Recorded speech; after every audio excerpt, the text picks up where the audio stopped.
So I just had this picture right here, and I sat there and I said, here's a picture. You can look at it in the locker room at halftime. I said, you couldn't do it here, but here, you count them yourself.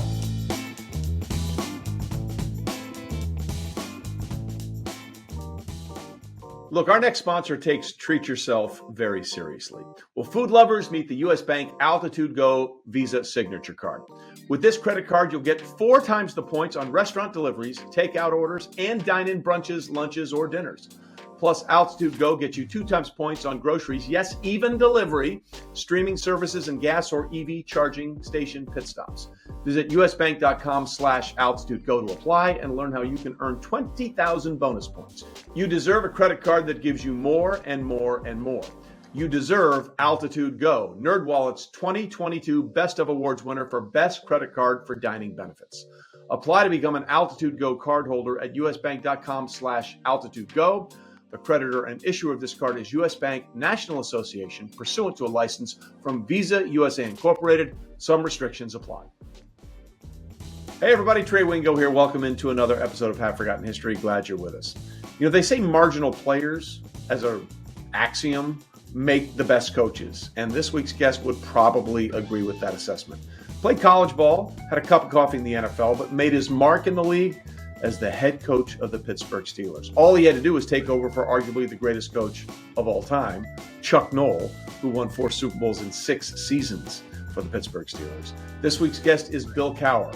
He talks about taking over for a legend and then his transition to his post-coaching career as a stellar broadcaster for CBS. Enjoy this conversation with Bill Cowher. All right, Bill, let's start here. As a kid growing up in Crafton, Pennsylvania, which is basically Pittsburgh, did you ever say to yourself, yeah, one day I'll coach that team? No, I think it's the furthest thing I would ever be thinking about. But growing up there, Trey, it was such a place. You talk about a bedrock of football players. You go back to Mike Ditka and Marty Schottenheimer, Joe Namath. Jim Kelly, Joe Montana, Dan Marino. And the one thing you learn from growing up there, and it was very blue collar. I had a paper route when I was 8 years old. I worked in a steel mill, worked in a nursery throughout my time in high school. And but sports was a very, very important thing. You learned how to compete. You learned the difference between winning and losing. You learned when you got knocked down that no one's going to feel sorry for you to get back up. And so those are the kind of qualities I felt like that. I didn't know where it would take me. I was blessed to have a scholarship to go to North Carolina State, and I just tried to kind of embrace each opportunity as it came. And one thing led to another. And I remember coming back to Pittsburgh. I was 34 years old and going through the interview process, never really thinking I was going to get it, but you never know. I was prepared for the worst, hope for the best. And so when he called and just said, do you want to be the next coach? And I was my second interview in the city. Do you want to be the next coach of the Pittsburgh Steelers? And I said, yeah, great. And he goes, I go, great. He goes, well, you don't know what you're going to make. I go, sure, whatever. So sounds like this wasn't your best negotiation, Bill. It was not. This was your best negotiation. I actually didn't have anybody represent me. I took it back actually to Denny Thune, who was working with the Chiefs at the time. I said, is this fair? He goes, yeah, it's fair. I go, great. I remember going back to Kansas City that night, laying in bed. I go, wow, if I don't screw this up in 3 years and go back to my high school class reunion of 17, my 20th high school class reunion as a head coach of my hometown team. So my first goal in the first 3 years was not to get fired. Well, congratulations.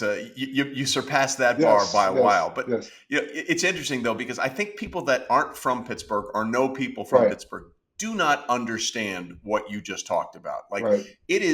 Pittsburgh is a city, but it's really a small town. Yeah. And football is really the DNA of Western Pennsylvania. It is. And you rank yourself with other people. And I remember, ironically, I went to work from playing to coaching under Marty Schottenheimer, who went to Fort Cherry. Marvin Lewis, who one of the guys I hired when I first got the job in 1992, was at Pitt. I played against Marvin. He was 1 year behind me. I played Fort Cherry in high school, so I brought him on. I said, come on, you and I are going to coach the linebackers. Now, remember, half these guys are older than we are. So we're going to have to be a little bit patient with these guys. Talking to Brian Henkel, David Little, they were both older than both of us. But you bring the people in from there. It is in your DNA. It's a part of the makeup. You sat there through the 70s. You watched what Chuck Noll and the Pittsburgh Steelers did, revitalizing that town, being so proud to be from there. So when you said you're from Pittsburgh, there was automatically this degree of toughness that you felt like you had to exude. There was this competitiveness that you felt you had to exude. There was also a humbleness about, you know what? We expect to do this, and we're not bragging about it, but this is who we are because we're from Pittsburgh. It's interesting too, because I don't think any team has nailed the hiring process better than the Pittsburgh Steelers. My go-to line of all time since 1970: Steelers coaches 3, Popes 5. Okay, so we've had 2 more Popes since 1970 than we've had Pittsburgh Steelers head coaches, and the old joke is the NFL stands for not for long. What is it that you think about the Steelers and the way they handle the hiring process for coaching, the way they recruit, who they hire? What is it that they get right so often, or not so often? What is it that they just get right that nobody else seems to understand? Well, when I came in there, Trey, Chuck had been there for 23 years. And so he really was the emperor, as they talked about. He was the guy. Yeah. So when I came in there, I had roots in Pittsburgh. And I think that had a lot to do with why I was selected, because I understood what the mystique of the Pittsburgh Steelers was. And more importantly, where they were and what they did for that city, and kind of what the obligation and responsibility that you had when you took that job. And so as I sat there for 15 years, after 15 years, and I decided to step down, I remember just saying to Mr. Rooney, I know there's Ken Wisenhunt, Russ Grimmer on the staff, but I would do like you did with me. You went outside of the room of the building and brought me in, a kind of fresh set of ideas. And they've done the same thing with Mike. And then Mike has gone in there, and I always said, what kind of advice have you given to Mike? I said the same kind of advice that Chuck Noll gave me. None. There was no advice. It was like, figure it out yourself. You will figure out that it's a family-run business. There's a set of parameters. There's a structures that's in there that is time-tested, that's family-oriented, and there's a degree of patience you're going to have in working with them and doing things. But when it's all said and done, when you get out of those rooms that you walk out of and have those tough conversations, those tough decisions that you have to make, you'll make them together. There's no real lines of delineation in there. It's kind of like a collaboration you have in that whole building. It's a family type of feeling when you walk in there. And that kind of, I think, trickles down to how the players feel when you walk in there. You see the trophies, the 6 trophies are there.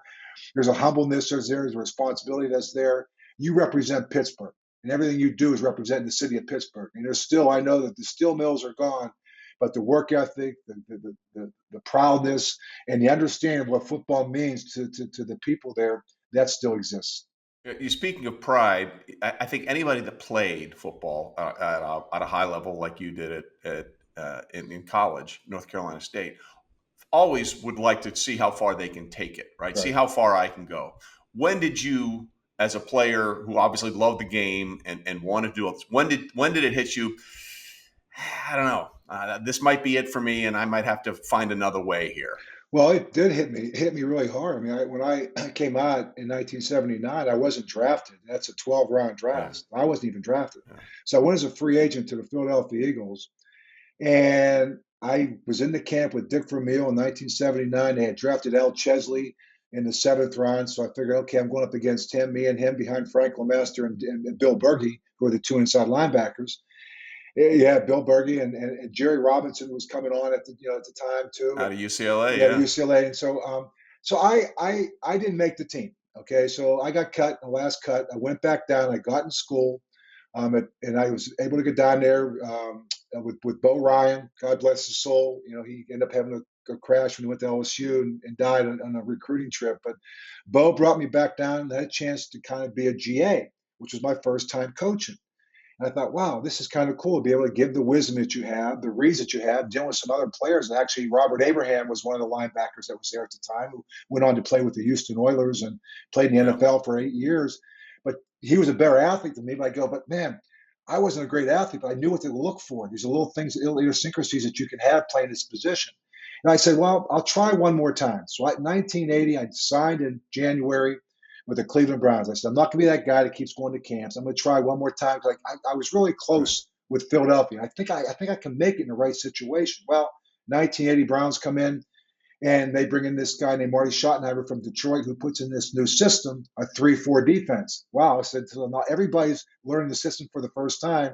I'm in there now behind Robert L. Jackson and Dick Ambrose. But I'm like, you know what? I'm pretty smart. I can play inside. I can play outside. I was pretty good at special teams. And so I ended up making the team that year because I think we all started with the same understanding. We all were learning the same defense at the same time. So I wasn't behind. I was pretty smart to be able to understand two positions. I was pretty good in special teams. So I made the team in 1980 of the Cardiac Kids, and that was my first time playing. And I'm thinking, wow, I grew up in Pittsburgh, and I'll never forget walking out of that tunnel, my first game as a Cleveland Brown. I'm going, oh my gosh, like I'm in the National Football League. I'm actually playing for the Cleveland Browns. And I'm thinking, wow, I got to go back to Pittsburgh and play the Pittsburgh Steelers. If I'm now with the Cleveland Browns. And so I'm like, I was telling my father at the time, and I said, Dad, listen, I get it. You're a Steeler fan through and through. He goes, no, if you're in the Browns, I'm going to put a sticker on my car. And I said, Dad, I wouldn't do that. That's not a good idea. I said, so he put the sticker on. And every time we would play, the Cleveland Browns would come down. They would come out at night. Somebody would come out and take my dad's aerial, the aerial that you had in the front of the car. They'd put a P into it. They would make it a P. And my dad was so mad. So after the second year I'd come down, he would stay up the night before because I'm going to catch whoever that is that's trying to turn I go, Dad, let it go. Just take the sticker off. I get it. You don't have to sit there and put the sticker on. It's okay. So it was rooted there, and it was real. And two cities like Pittsburgh and Cleveland are so similar in so many ways. They're blue-collar people. They're great sports fans and great sports lovers, and they had great history, particularly in football. Yeah, I mean that might sum up the passion for Pittsburgh right there. We're going to bend that antenna into a P every chance we get. So there is a saying, and I want to get your take on it, that sometimes the average player makes the better coach. And Mike Golick used to tell me this all the time, like Reggie White's hump move.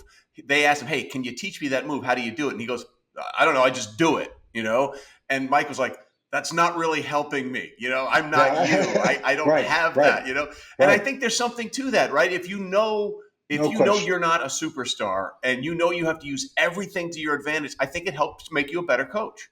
It does, Trey. I've been a strong believer in that. I mean, I look at Marty Schottenheimer, nobody even more similar than that. He was a backup linebacker for the Buffalo Bills. I was a backup linebacker for 5 years in the league, 3 with the Browns. I got traded to the Eagles, played 2 there. But everything I had to do was I had to understand all the idiosyncrasies of every defense. I understand what to look for, get a competitive edge. I was looking at a guy's stance. I was looking at a formation that I had studied and realized, okay, I can eliminate so many plays based on this formation. And every time they motion, okay, I knew what that was. I knew where my help was. I understood angles. I wasn't fast enough to be able to take a misread. So I understood angles. I understood reads because I didn't have the athletic ability to make up for it if I didn't do it. I knew exactly what I was doing because I wasn't athletic enough to be natural about it. So it was something that was I had to kind of ingrain that into my thinking and the way I played the game. And so I think a lot of times the players who have played the game understand what the demands are. But when you have been average at it, you also understand how you have to study the game harder and longer, looking for those competitive edges, looking for the little things that can give you maybe 1 degree more of anticipation of what the play is going to be. Because football is about anticipation. It's about anticipation and trusting the guy next to you, trusting what you see because of the preparation that you put into it. And so I had to prepare harder, in my opinion, because I wasn't as athletic. So you make the transition. I know you were on Marty's staff in Kansas City, and then you get the job in Pittsburgh. Just like, how nervous were you? Like, I mean, at some point, right? You're like you said, you were the youngest coach in the league at that time, and you beat out another Pittsburgh guy, Dave Wanstead, for the job. He eventually went to the Chicago Bears, and coming off that Cowboy staff with Jimmy Johnson, that was an unbelievable staff. So many head coaches off that list. Like, when you stepped into Old Three Rivers for the first time, you're like, I better not screw this up. And like, you're replacing Chuck Noll, Chuck Noll. Yeah. I mean, it was pretty overwhelming, to be quite honest with you. So the first day I got in there, I did the press conference, and My wife was with me at the time, and she flew back that afternoon because I was going right into meetings. I had to interview some coaches. I was actually having to interview secretaries because Chuck's secretary stepped down when she stepped down. So when he stepped down, so now I'm interviewing assistant coaches. I'm interviewing secretaries. I'll never forget going back that night, and she had gone back to Kansas City. I called up. I said, "Kay, I think I'm in over my head." I said, "This is overwhelming." And she said, "You know what? You're fine. Just take it one day at a time, and that's all you can control, and everything else will just fall in place." I'm thinking, wow, okay, I'm good. I said, because I said, this is this bigger picture. So I said, I got it down. We put the staff together, and I sat there and just kind of took a breath and said, I need to get involved with all elements of this team in terms of, at the time it was Plan B was taking place. So it was a first step of free agency. So I had to sit there.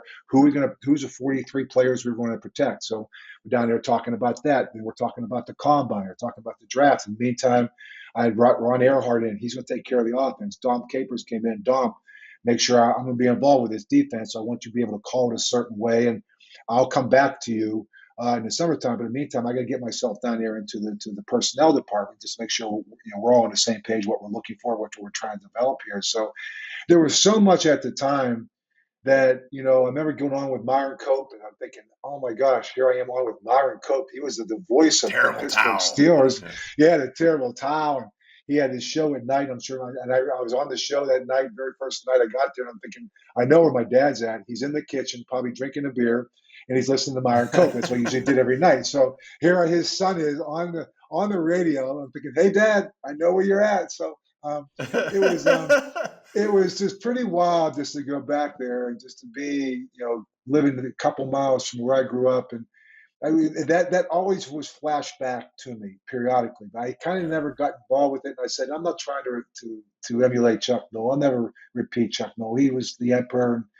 And what he did was, you're not going to even live up to that. So just try to take what you have right here, is take the tradition, take the expectation, take the responsibility you have, and try to bring this team together. We had not been in the playoffs once in the previous 7 years. And, we had a good first year, and we were number one seed and 12-4, and we're winning games, and the guys bought into it, and we had an identity as a team. And, so it took us a couple of years to learn how to win in the playoffs. We had not been in the playoffs before. But had a bunch of really good coaches, and, again, just trying to understand the dynamic in the building with Mr. Rooney, dealing with free agency. And at times I said, hey, we can just sign this guy. And he's like, whoa, whoa, whoa, whoa. Don't tell me how to spend my money. I said, oh, okay, my bad. So I said, so it was just learning what the parameters were. And I probably pushed it a little bit at times, but, it's just trying to figure it out. What is the mystique of the Pittsburgh Steelers? And so many times it was Mr. Rooney would let you do things, and you may have crossed the boundary, but then he would pull you back. And it started to become a little bit of my way of, like, with our football team. Like, I want our players to push the boundaries, and my job was to pull them back. But I wanted them to be confident. I wanted them to be forward thinking. I wanted them to have this creative thinking that, I can do these things and have this freedom and this sense of confidence in doing what I'm doing. And I think, the way he allowed me to do it with the team was kind of the way I was allowing my team to do it, as I was kind of developing myself as a coach. And how you developed yourself as a coach and who you became as a coach really became a standard for not only the Steelers, but for the league in general. Why don't we take our first break here? When we come back, we'll talk about the evolution and some of the more interesting moments of your coaching career. We're talking with Bill Cowher here on Half Forgotten History. Stay with us. Welcome to our newest weekly segment, Trey's Trends, presented for the people by Caesars Sportsbook. Look, Caesars Sportsbook is the greatest betting app of all time. Why? Because Caesars makes everyone feel like an emperor. When you place your bets, win or lose, you earn more with Caesars Rewards. Dining, getaways, stays, so many perks, people. You see, let me explain what that means. In our world, Caesar isn't the only emperor. You see, there's no apostrophe in that spelling. Why is that? Because everyone who downloads the app will be treated like an emperor. We are all Caesars. Caesars Sportsbook is the only sportsbook app with Caesars Rewards, which means win or lose, you earn reward credits every time you wager. Redeem them for things like sports tickets, dining, getaways, and so much more.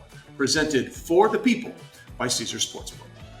Finally, time to play ball as Major League Baseball season begins today. The defending World Series champs, the Atlanta Braves, are plus 1,100 to repeat at Caesars Sportsbook. As you might imagine, the overwhelming favorite to win the World Series this year, the Los Angeles Dodgers at plus 475. They also have the highest win total at 98.5. In fact, no other team has a win total of more than 93. Let's do individual awards now, starting with the MVP. The favorite in the AL is the guy who won it last year. That would be the Angels' Shohei Ohtani. He is at plus 350. And in the NL, it's Washington Nationals outfielder Juan Soto at plus 300. Ohtani looking to become the first MVP back-to-back winner since Miggy Cabrera did it in 2012 and 2013. On the Cy Young front, a pair of New York pitchers lead the way. In the AL, it's the Yankees' Garrett Cole at plus 350. And in the NL, it's Mets free agent signee Max Scherzer at plus 500 to win his fourth, by the way. Only 4 other pitchers have been able to pull that off. Roger Clemens with 7, Randy Johnson with 5, Greg Maddux and Steve Carlton with 4 apiece. Find more of Trey's trends at Caesars Sports on Facebook, Twitter, Instagram, and on YouTube. 21 or older, 18 or older in D.C. must be physically present in Arizona, Colorado, Illinois, Indiana, Iowa, Louisiana, Maryland, Michigan, Nevada, New Jersey, New York, Pennsylvania, Tennessee, Virginia, West Virginia, or Washington, D.C. Sports betting is void in Georgia, Hawaii, Ohio, and Utah, and other states where prohibited. Know when to stop before you start. Gambling problem in Illinois, Maryland, New Jersey, Pennsylvania, West Virginia. If you or someone you know has a gambling problem, crisis counseling and referral services can be accessed by calling 1-800-GAMBLER. That's 1-800-426-2537. Or in West Virginia, visit 1-800-GAMBLER.net. Arizona, call 1-800-NEXT-STEP. Colorado, D.C., Nevada, call 1-800-522-4700. Indiana, call 1-800-9-WITH-IT. Iowa, call 1-800-BETS-OFF. Louisiana, call 1-877-770-STOP. In Michigan, call 1-800-270-7117. Tennessee, call or text TN Redline at 1-800-889-9789. Virginia, call 1-888-532-3500. Copyright 2002, Caesars Entertainment. Gambling problem in New York? Call 1-877-8-HOPE-NEW YORK or text HOPE New York 467-369. All right, back with Bill Cowher on this episode of Half Forgotten History. So as you said, you got up to a great start. You made the playoffs the first couple of years, but you had some stumbles along the way before you finally broke through and won an AFC Championship game against the Colts. And we'll get to that in a minute. But like, to me, you sort of personified, the way you coach sort of personified the area of Pittsburgh. And there are a couple of things that just stick out to me. Like when Greg Lloyd comes over to the sideline, NFL Films had you mic'd up, and you rush the quarterback. Rush the quarterback. Like I don't know if he was dropping into coverage or something. You're like, no, bro, this is what you do. Rush the quarterback. Like that's one of the big Cowher moments for me. It's just that moment of you talking to him on the sidelines. Just to put the story together with that moment was Greg, we had moved him in the dime defense to the inside, but we always wanted to blitz him. And he goes, I don't like blitzing from being off the ball. I go, then get where you want to get. Just rush the quarterback. Whatever you want to do, get wherever you want to go. I just want you rushing the quarterback. And I don't care how you do it, but that's what you do best. You got it? And he wouldn't look me in the eye. He'd be looking here and looking here. And I said, Greg is one of those guys that you get in there, you say it to him, but you got to give him some space because Greg Lloyd had that little. You saw the T-shirt he wore right before a game. Oh yeah. I wasn't hired for my disposition, and so I said. So you had him on one side, and on the other side you had Kevin Green, who's flopping his hair. Oh my God. He was like the WWE wrestler. So we had these two bookends guys that couldn't be any more different than they were, and so Kevin would just embrace it all. And Greg would be just like, all right, fine, great. I just rush the quarterback. I'll keep it simple. I don't want to make you upset. Just do what you need to do and then do it. Yeah. There's another one that I have to ask you about. If I say the words Gordon McCarter to you, how do you feel? For those that don't know, Gordon McCarter was a former NFL ref in a 1995 game, I think it was, against the Vikings. Right before the end of the first half, you were called for 12 men on the field on a missed field goal by Fuad Revez. And then you got the Polaroids. So this was before we had Microsoft Surface, kids. Yes. And they had to take pictures, and they would take the pictures and wire them down. Literally, there was a wire from the press box down to the sidelines, and they would shoot them down on the sidelines. So you got the picture, and it showed what? It showed that we had 11 guys. I was yelling at. I said, "Okay, somebody tell me who was out there." I said, "Kevin Green." I wasn't. He goes, "Coach, we only had 11. I promise you." I go, "Well, they said 12." So I called another time. I called a timeout just to make sure. And someone to hand me the Polaroid. And I called Gordon, come here, come here. I said, "I have a Polaroid." I said, he goes, "Coach, I can't look down. You know I can't do that." I go, "I know you can't, but I'm just telling you right now, do the right thing. Just do the right thing." We have 11 guys on the field, and you got to make the call with standing on the Minnesota bench. So just take everything into consideration. It's fun. It isn't. He goes, "I can't. We're staying with it." And so they had missed a field goal, and then they came back. They made the field goal, and we're running off the field. So I just had this picture right here, and I sat there and I said, here's a picture. You can look at it in the locker room at halftime. I said, "You couldn't do it here, but here, you count them yourself." And I ran off, and truth be told, after the game, I had my daughter Lauren had come up to me afterwards and said, "Daddy, I really like what you did to that ref." And so I used it as a teaching moment. I said, "Lauren, no, your father was wrong. Two wrongs don't make a right. He was wrong, but your father should not have done that to him and showed him up like that." He goes, "But he was wrong." I go, "He was wrong." I said, "But your father was wrong too for acting that way." So I try to use it as a teaching moment. But I got to tell you, at the moment, it felt good just to stick that thing right in his pocket. It took you 2 tries too. It fell out the first time, then you had to go stuff it back in the second time.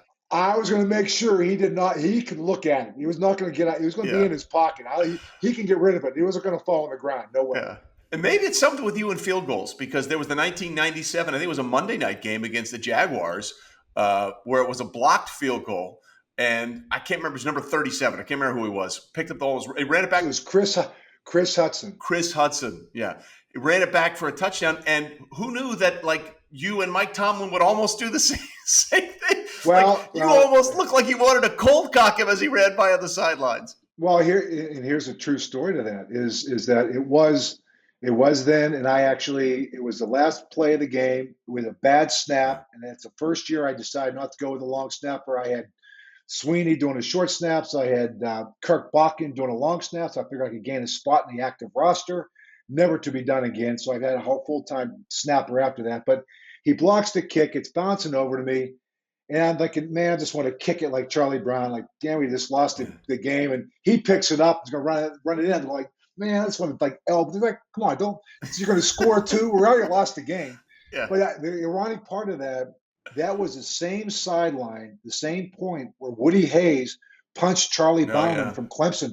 It was the same. Yeah. Yes. And so it was on the same field, the same sideline. So I blame the ghost of Woody Hayes on that moment.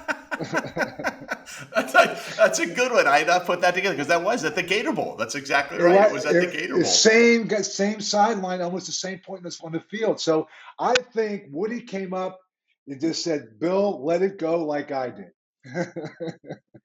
And one of the big trades you guys made, I was working in St. Louis at the time, was when you guys made the trade for Jerome Bettis. And that was a whole big deal with him. Didn't want to leave LA, and with the Rams, moved to St. Louis and all that kind of stuff. The trade you made for Jerome was just perfect for the Steelers organization. I mean, listen, Greg Lloyd, Kevin Green, all those kind of guys, all the great offensive linemen, you had no question.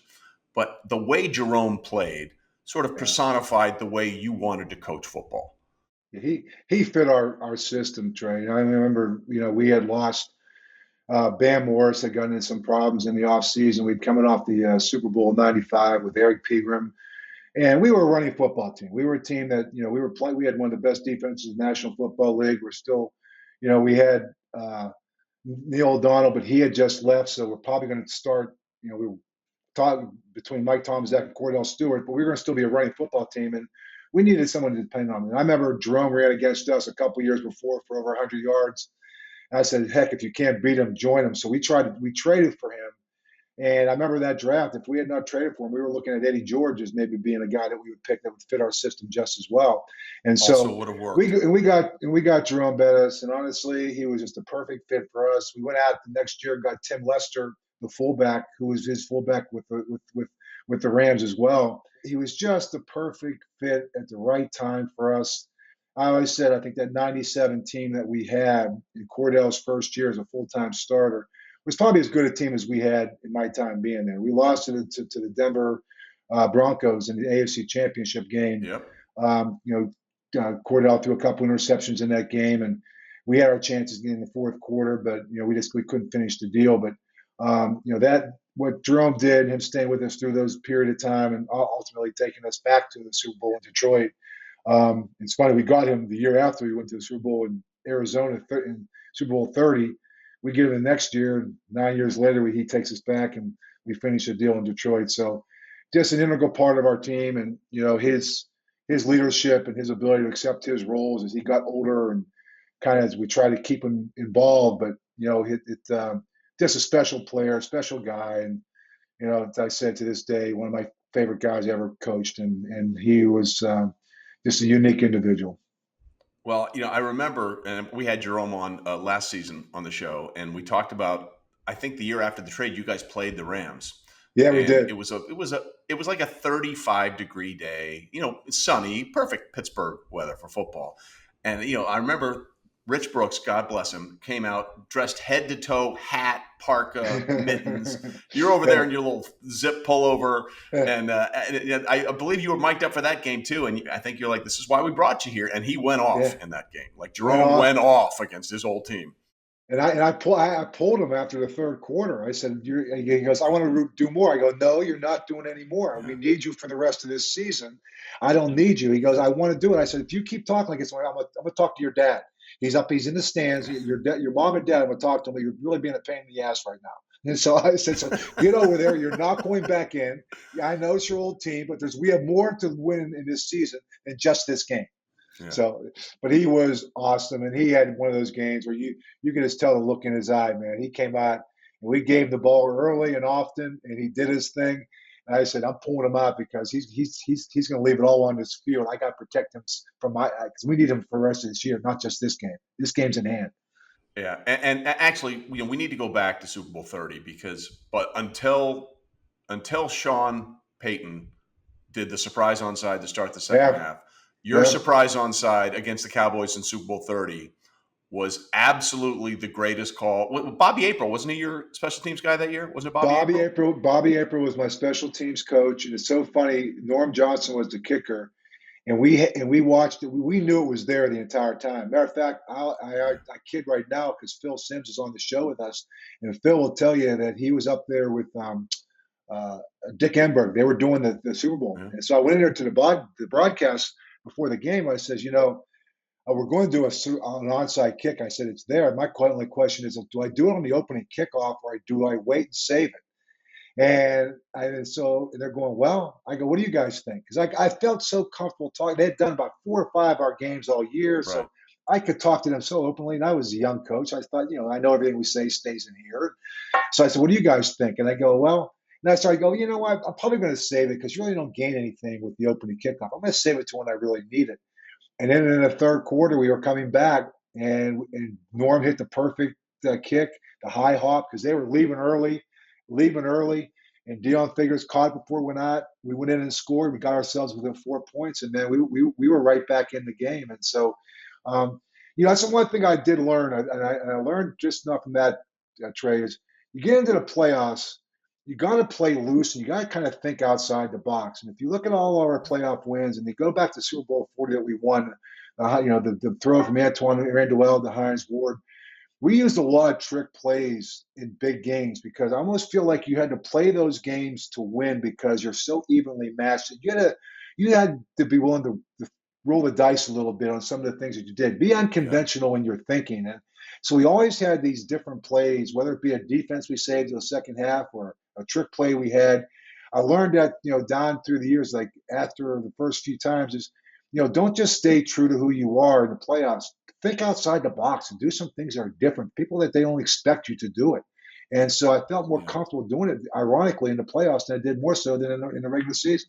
Yeah, and that game, again, we'll move on quickly because obviously it was bitter. But, Larry Brown sort of became the MVP of that game by default. Neal threw a couple of late interceptions. And the last interception, which sealed the game, I remember seeing the end zone shot from behind Neal. And I think it was Yancey Thigpen, was so wide open. Like if he had just thrown it to Yancey, he'd still be running today. He'd still be running. There was no one around him. Yancey was outside and Andre Hastings was inside, and he tried to throw it to Andre, and Larry Bryan just sat there and just dropped his coverage. And Yeah. yeah, it was just we had our chances, and early in the game Neil threw a couple, but I'll say this: that's back those balls. They had the silicone on them. They were not wiped down. Yeah. Those Super Bowl balls were so slippery, and it sailed out of his hands very early. We had a touchdown if he hits the outside guy Thigpen early in the first quarter, and Larry Brown didn't even follow him. He's just sitting there. The ball came right into his hands because it just Neil overthrew him so bad. But if he hits Yeah. Yancey, it's a touchdown. So Yeah. there was a couple plays that just totally turned. And but again, it's one of those games that you're in the Super Bowl in your fourth year, and you think you'll get back, and wow, you realize that 10 years later you don't just go back. It's hard to get Yeah. back there. So I appreciate it so much more the second time.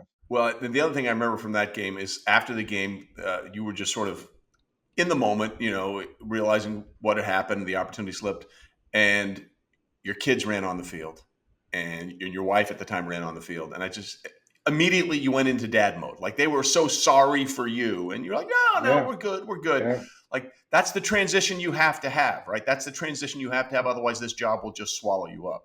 It really is, Trey. And I'll never forget they were on the field because they thought we were going to come back in the fourth quarter after we had gotten so close, and then we were going to do one of those. What are you going to do next? We're going to Disneyland. So I had my wife and my oldest Yeah, daughter, and so they were on their thing, and then we lose the game, and I walk over, and I'll never forget to this day the words that were said. My wife gave me a kiss on the cheek and said sorry, and I said to Lauren, "Hey, sometimes you win and sometimes you lose." And she said to me, "Dad, win or lose, you always be my hero." And I just thought, Megan, thank you. That's such a sweet thing to say. And I remember walking in and just the perspective that something like that gives you with the kids. It's just like the teaching moments that you have is in the greatest of stages. It's still a game. Sometimes you win and sometimes you will lose. But it won't define who you are. It'll inspire you to do better the next time. And so I just think it's one of those things that the kids have a way at times keeping life in its proper perspective. And I was so blessed to have the three girls I had, or four girls throughout the course of my time. They said, "Did you ever want a boy?" I said, "Nope. I got 53 of them at work, and they're enough." I said, so I got 53 boys at work, and they're all like my kids. And I yeah, said, you have the same conversation that you have with your girls. It's all about choices and consequences, the people you surround yourself with, and nothing good happens after midnight. So those are the same things you're yeah, saying to your exactly. kids, you're saying to your players. Yeah, as Herm always said, also don't press send. Also true. Yeah, yeah, So exactly. you mentioned like you think you'll go back, but it took a while, and the way you got back, you guys had to hang on for dear life in that 2005 season. You lose to Cincinnati 38-31, Yeah, I think in week 13, and then you realize if we don't run the table and get help, we're not going to make the yeah. postseason. But somehow that's exactly what you did. We did. We had 4 games left, and I just took all the goal boards off. I said, our playoffs start right now. The first team was coming into Pittsburgh. It snowed that day. The infamous Jerome against the Chicago Bears, running Yeah, over Brian Urlacher. Urlacher. And then the next week we had to go up to the Minnesota Vikings. They had won 8 in a row, and that was a tough game. We won that game like 13-9 or something. Then we played the Browns. We beat them pretty easily. Then we beat Detroit. We came in as a 6th seed. And everyone's talking about no 6th seeds ever gone to a championship game, let alone going to a Super Bowl. So yeah, Pittsburgh fans, all the papers are reading about it. Hey, don't worry, don't get too excited. They're going to be one and done just like they've been. This team can't get past the championship game. And so it ended up being a revenge tour because we played. The first team we played was the Bengals, which was the last team we lost to. Yeah. We beat them. Yep. The next team we played was the Indianapolis Colts with Peyton, and they embarrassed us earlier that year on a Monday night. We beat them. Yeah. And then Denver. We need to talk about that Colts game. That was one of the weirdest games of all time. Okay. I mean, there's a million things that went wrong, crazy for both sides in that game. Unbelievable went wrong. And I said, a lot of things went right. I remember talking to Peyton afterwards. I said, man, we sack him on 2 consecutive downs with the same blitz because I said, man, they haven't picked it up, so just keep calling it. Yeah. And we get the ball at like the 4-yard line. It's over. Just give the ball to Jerome because we can't run it out to use our timeouts. Jerome never fumbles. Ben makes this unbelievable tackle. Tackle. And, Tackle. I mean, I mean, it was like unbelievable. He's twisting and turning. He trips up Harper, who Yep. ironically was stabbed the night before by his wife. Yes, by his wife in the leg. I was like, I think an assist on that tackle goes to Nick Harper's wife for making sure that leg wasn't as good as it needed to be. We should make a movie out of that game alone with all the sidebars that were involved with that. So, I mean, and then Peyton throws a couple balls into the end zone that Brian McFadden makes a couple of unbelievable plays. And then you have their kicker who sits there and hasn't missed a kick all year. I mean, he's like one of the most accurate kickers in the world. And I called timeout and trying to ice him. And Vanderjack, and he's looking at me. I'm going like, what do you want me to do? Like, I got timeouts. Yeah. I might as well ice you. And he misses the thing wide. I'm like, oh my gosh, you can't make this up. It barely stayed in the stadium, Bill. It barely stayed in the stadium. Like, I don't think he's had a worse miss in his career. I mean, I was watching that game, and as soon as he left his foot, it's like, that's going out the exit ramp over there. It was bad. And I don't think he's ever recovered from that. I think a year later he was out of the league. I mean, it was like unbelievable. And then, like I said, Denver was Ben's best game. And all of a sudden here we are going back to Detroit where Jerome's, grew up. And, so it was just an unbelievable journey that we had. We top it off. And again, it wasn't Ben's best game, but our defense played well enough. And, the big pass from Ranton Renderell to Hines Ward, we win it. And it's Fast Willie Parker with the touchdown run of 75 yards. To start the third quarter, very first coming out of the halftime. So that was like, that was huge. And at the end of the game, again, giving the ball back to Jerome, like, she hold on to that ball now with two hands. No more fumbles. We've already done this once. So it was a special team. It's finally getting that one for the thumb. And for Mr. Rooney, giving it to him 14 years after he hired me, that was a really special moment for me to be able to hand him that Lombardi trophy. Finally, the one for the thumb after 26 years. But what did it mean to you? Like, because, you had a reputation, as you said, they talked in Pittsburgh, they can't get past the championship game. I think you were 2-4 in conference championship games in your career. So no one wants to be that guy. No one wants to have that as their label. So what did it mean for you when the clock struck zero and realized none of that matters anymore? You know what, Trey, to me, it just reemphasized the element of being resilient and the element of not allowing disappointment or getting knocked down to define who you are. I continue to come back, never lost confidence in what we were doing, who we were doing it with, and just the resiliency of that. And just to also believe that sometimes the faith that Mr. Rooney had in me and how much I was appreciative of that. And, and again, I go back and I said, yes, you're going to get defined by things, but I was very proud of the fact of what we did year in and year out, how competitive we were, how we represented the city in a manner with which it was pretty replica of who we were. We were a tough team. We were a physical team. We were a humble team. And we were very proud of who we were and where we came from. And that to me is what, what professional football was all about. And I was very proud of that. And and so to this day, in those 15 years, we had some tough and disappointing losses, but I almost feel like they defined also who we were, the ability to continue to get up when you get knocked down and not let that define you, that we were resilient, we were tough, we were disciplined, we were competitive, and we were humble. And so those are the things that I try to take with me as we go down through it, that sustainability is a culture. And a culture is something that you have to breed and you have to develop, and it's about the people you bring around you, coaches and players. And again, it starts at the top, and the Rooney family were the best leaders there were in the National Football League. Why don't we take our second break here? We'll come back and talk real quickly about your post-coaching career, because sometimes that's always a rough road, but you made a really smooth transition, and we'll get to that with Bill Cowher right after this. Welcome to our newest weekly segment, Trey's Trends, presented for the people by Caesars Sportsbook. Look, Caesars Sportsbook is the greatest betting app of all time. Why? Because Caesars makes everyone feel like an emperor. When you place your bets, win or lose, you earn more with Caesars Rewards. Dining, getaways, stays, so many perks, people. You see, let me explain what that means. In our world, Caesar isn't the only emperor. You see, there's no apostrophe in that spelling. Why is that?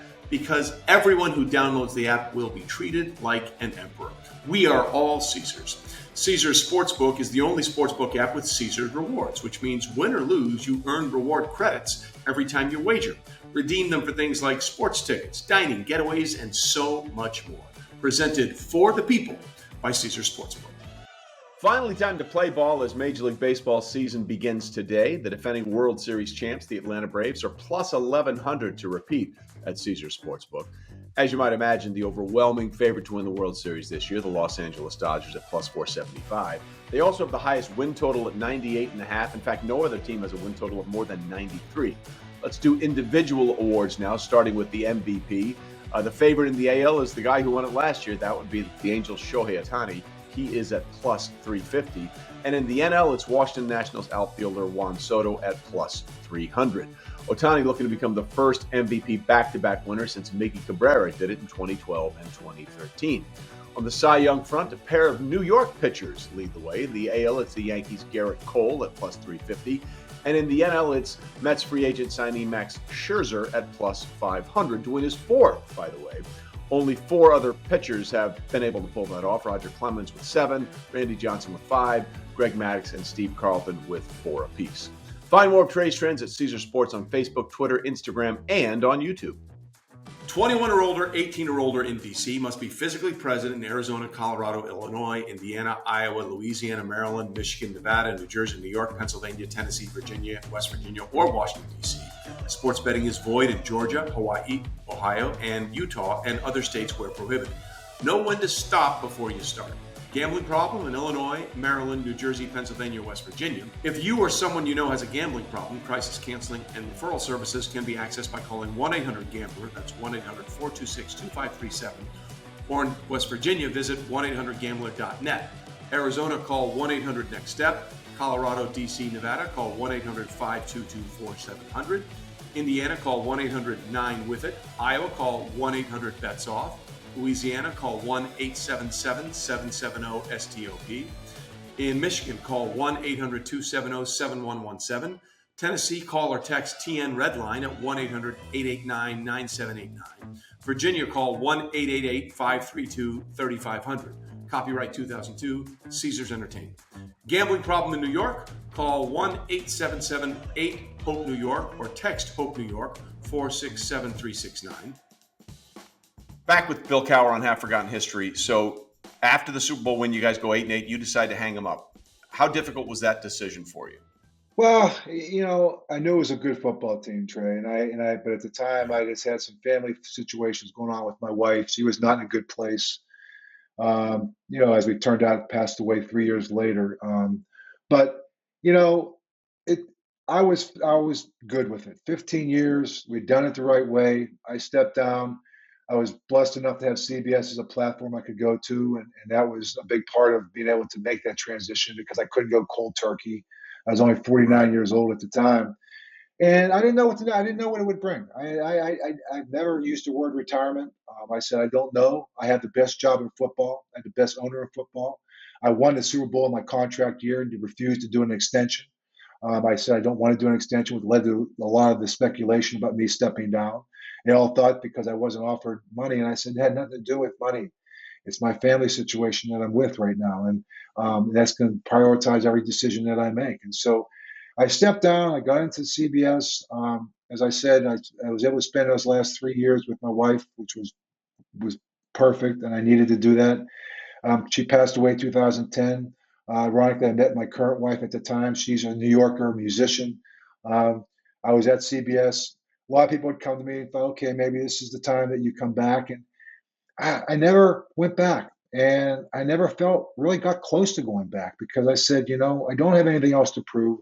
I didn't think I'd get in the Hall of Fame. I knew when I walked away, I didn't think the Hall of Fame was going to be part of it because, for whatever reason. I said, but I left that team in a better place than I found it. And it was a very good football team. And the coaches were in place, the players were in place. You had a franchise Hall of Fame quarterback right there, right? And it was good. So I felt good about that. And then suddenly a couple of years ago when the Hall of Fame did come, it was icing on the cake. But I've been blessed 15 years at CBS doing the same thing on Sundays. I love talking about the game. I love the game of football. I love the National Football League. And I love to be able to be give the perspective of being on the other side of it. I played it. I coached it. I know what we see on the outside. Sometimes we create a narrative that's not really accurate because we don't know what's going on the inside. We always said the noise on the inside of the walls is a lot less than the noise on the outside of the walls, and I understand what that is because you got a lot of people you're dealing with. There's a lot of people getting pulled in different directions, and trying to keep a team together. Sometimes it takes time, and it takes tough times to be able to do that. And so I understand that and try to give that perspective on a weekly basis. And potentially some tough times going ahead for Pittsburgh now. Now, Mike Tomlin is still there, never had a losing season, which is ridiculous. It's just remarkable, the run that he's had. But now we are moving on from Ben Roethlisberger. What do you expect happens with the Steelers going forward? Well, I think right now Mason Rudolph is going to be given an opportunity. I think they'll see what it's going to be like in free agency. I don't expect them to get into a bidding war for any one particular player. I think they'll look at the draft.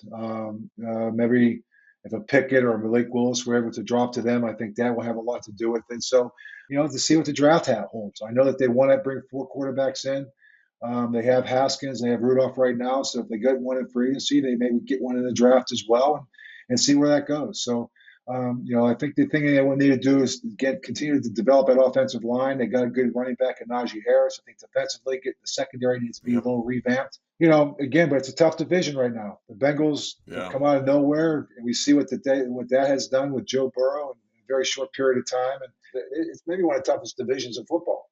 Oh, absolutely. And the Ravens are going to get better, not worse, after all the injuries they suffered last year. They were so beaten by the injury bug even before the season started, losing their top 2 running backs. All right, before I let you go, I got to ask you this. Like you coached a lot of great players, and we talked about Greg Lloyd and Kevin Green. TJ Watt's your kind of player, right? Oh, totally. TJ Watt is, TJ Watt, Cam Hayward. I look at those 2 guys play the game. Minkah Fitzpatrick, I look the way he plays the game. I hear how they talk. These guys love the game. They have a passion for the game.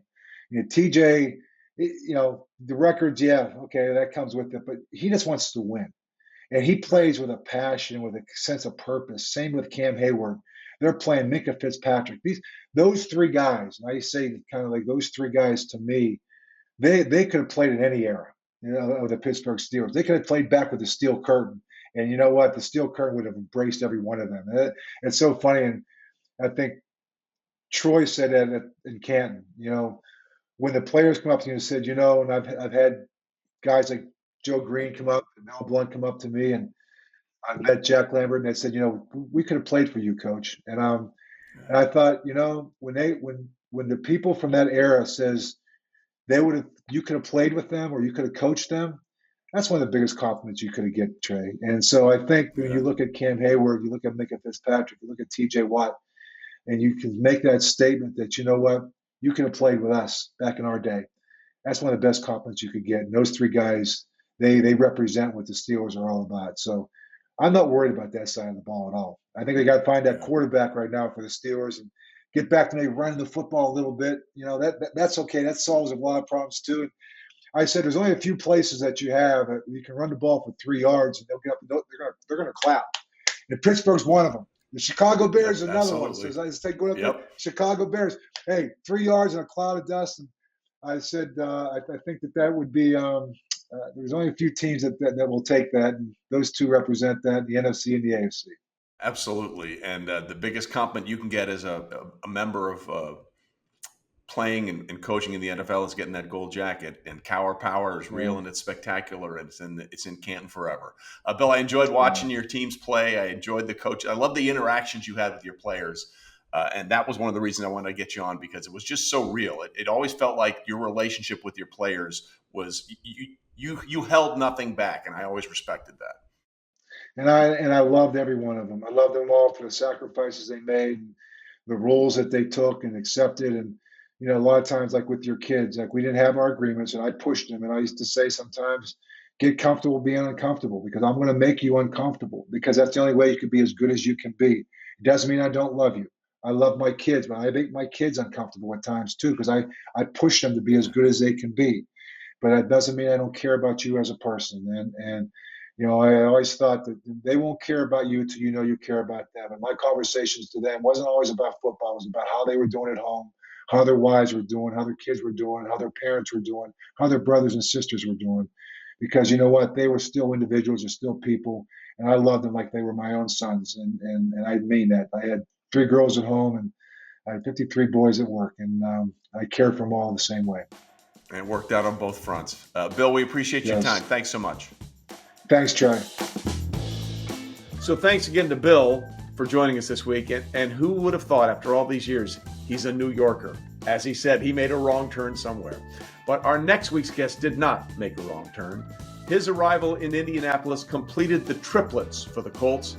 And boy, did the trio of Peyton Manning, Marvin Harrison, and Edgerrin James go on to do great things for the Indianapolis Colts. Edge is next week's guest. We'll see you then.